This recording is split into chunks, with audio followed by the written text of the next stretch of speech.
A nossa liturgia de hoje trouxe um texto muito bacana e eu vou ler pra gente, né, pra gente refletir sobre ele. É profecia de Isaías, capítulo 61, versículos de 9 a 11.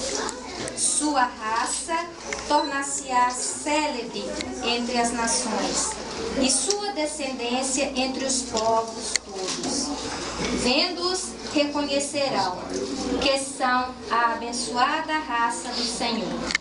Com grande alegria eu me rejubilarei no Senhor, e meu coração exultará de alegria em meu Deus, porque me fez revestir as vestimentas da salvação, envolveu-me com o manto da justiça, como um neo esposo cinge o turbante, como uma jovem esposa se enfeita com suas joias. Quão certo o sol faz germinar seus grãos, e um jardim faz brotar suas sementes, o Senhor Deus fará germinar a justiça e a glória diante de todas as nações. Palavras do Senhor. Graças a Deus.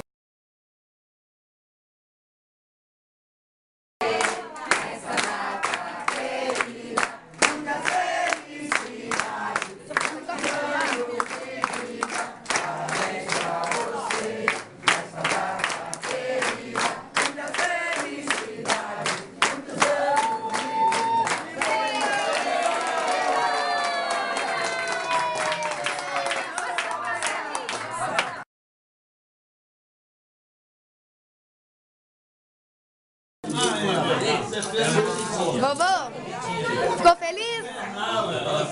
Muito feliz?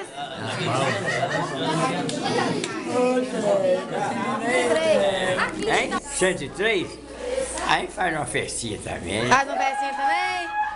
Fazer esse som do hino então pra quem tá de aniversário hoje aí.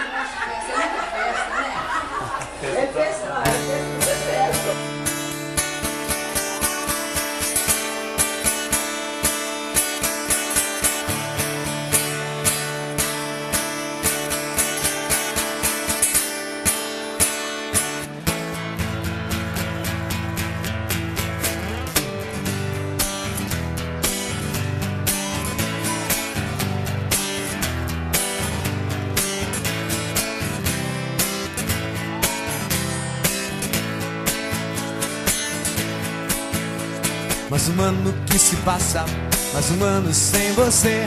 Já não tenho a mesma idade, envelheço na cidade.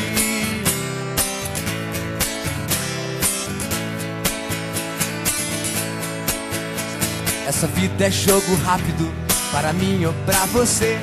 Mais um ano que se passa, eu não sei o que fazer.